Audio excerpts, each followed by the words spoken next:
Good morning. This is George. Um, I was going to say George the prophet, but that isn't quite true. So I'll just say this is George. The other fellow here is Larry, and this is Citizens Gone Wild. Today, I'm going to tell you why you should vote for Jack Cattarelli and not for Phil Murphy. There's an election in New Jersey. It's for the governorship. And I want you to vote for Jack Cattarelli, and I'm going to give you a bunch of good reasons why you should do so. I'm not sure where Larry stands on this, but I'll try and convince him too. I think basically you should vote for Jack, which I'll call him from now on, if you are in the middle class, if you believe that all lives matter, and if you don't like the idea of critical race theory. Murphy, in my opinion, is not all that interested in democracy. In New Jersey, for a number of years now, the emphasis has shifted from the popular vote to decide policy to policies decided by our universities, policies decided by basically the courts, as well as the bureaucracy. One of the dividing lines in New Jersey is over the amount of democracy. New Jersey is notorious for not having much democracy. Our lives are more controlled by our courts and by the views of leftist professors. State budgets are basically divided into two pieces. One is public safety, which is pretty much unalterable, and the other one is education.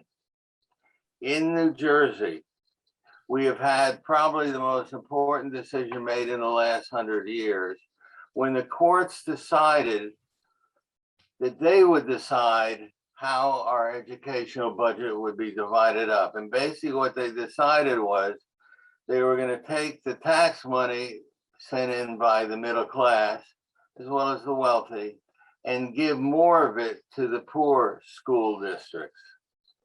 They felt that only in that way would we have real equality, in their view. The Supreme Court told the citizens, in effect, that they were taking over the educational budget of New Jersey. And once you've done that, you've basically taken over the government. They're just piddling amounts of money available for anything else here. There was a decision made in 1985, followed by more decisions, which are generally called the Abbott decisions. The first one was Abbott versus Burke, but they've been back in court a number of times about this issue. And right now, there's no question that more money is going to poor students than are going to the middle class. A lot more money. The last time I looked it up, the average student in New Jersey was having $18,000 spent on them per student, which is actually a fair amount of money. We're at the high end of this when you look at the nation. The Supreme Court of New Jersey has said we have to give more to the poor school districts. At last count, when I looked this up, $18,000 per student was going to middle class districts. And $10,000, let me say that again, I'm still in an area where $10,000 is precious. $10,000 more was going to poor students, such as, let's say, in Asbury Park. How did this come about? In 1875, the people of New Jersey passed an amendment to the Constitution, which says New Jersey must provide three words now, thorough and effective education for all of its citizens. That's it, three words. I think that the middle class is looked upon by the left, by the progressives, as a little more than a milk cow for their programs. Now, if Governor Murphy gave a poop about the middle class, he would challenge this decision in courts. He doesn't give a poop, and he doesn't challenge this decision in courts. Now is an especially good time to challenge that decision in courts, because this case would definitely go up to the Supreme Court, which has definitely become more conservative in recent years. there are other areas where he has violated the basic rules or doesn't care much about the basic rules of treating everyone as equal before the law, which is a middle class ideal. I happen to believe for affirmative action for Black people, that is, Black people whose ancestors were slaves in this country. You can be for it or against it. It seems like a reasonable thing to me, but only for Black people, not for Black people who have recently arrived from Africa, who are included under affirmative action in New Jersey, and not for brown people just recently arrived in this country as well. Sorry, the course. Now, No, when you go podcast. to college, you learn a bunch of things here. And one of them is that affirmative action applies to a whole bunch of people as long as you're not white. It does not apply to people whose relatives died in concentration camps. It does not extend to white soldiers who've had both legs blown off fighting for this country. It does not extend to white children who lost their father when the father or mother died fighting for this country. Does this make Murphy a racist? I think it's more like he just doesn't, it's not primary on his mind, okay? I doubt if he's personally a racist, but he does allow a lot of what I would call racist policies to dominate, especially our universities. There's a woman at Rutgers University who goes around the country teaching that Jews are stealing body parts from Palestinians. This is known as a blood libel. It's gotten a lot of Jews murdered over the years. The universities themselves have turned into a kind of instrument against the middle class. I think they should be instruments for getting people into the middle class. Who gets in? Who gets hired? Who gets a scholarship? Who gets to be a professor is now determined to a large degree by the color of your skin or where you were born. That should not be. Government jobs, federal jobs, state jobs, local jobs are now determined by the color of your skin, the origins of where your family comes from. I think this is wrong. Under Governor Murphy, some get help, but not all. Another thing that has happened is our universities serve a number of purposes. One is to give you the skills so you can move up into the middle class or the upper class. And another one is to pass on the values of Western civilization. This is one of the primary functions, or at least it used to be and should be.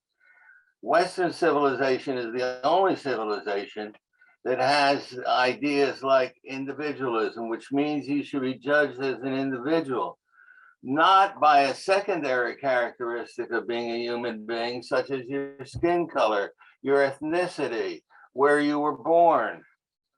This is very important to the middle class because individualism is what makes the middle class possible. Never mind your last name. Never mind your father or your mother. Never mind anything except your particular character, your particular ability. Now that has been sort of cast aside. You no longer have to take a course in Western civilization. But you do, by the way, have to take a course in another country, in another civilization. This is a travesty of what education is supposed to mean. In addition to learning the skills that you will need in your future profession, which will allow you to get into the middle class or above, you should learn what the values of your civilization is. What we have is a condition where something like if you went to the doctor and you spend 20 minutes discussing your neighbor's liver, you should also discuss your liver a little bit. You also don't have to learn anything about the government, about the Constitution, about the ideals of America.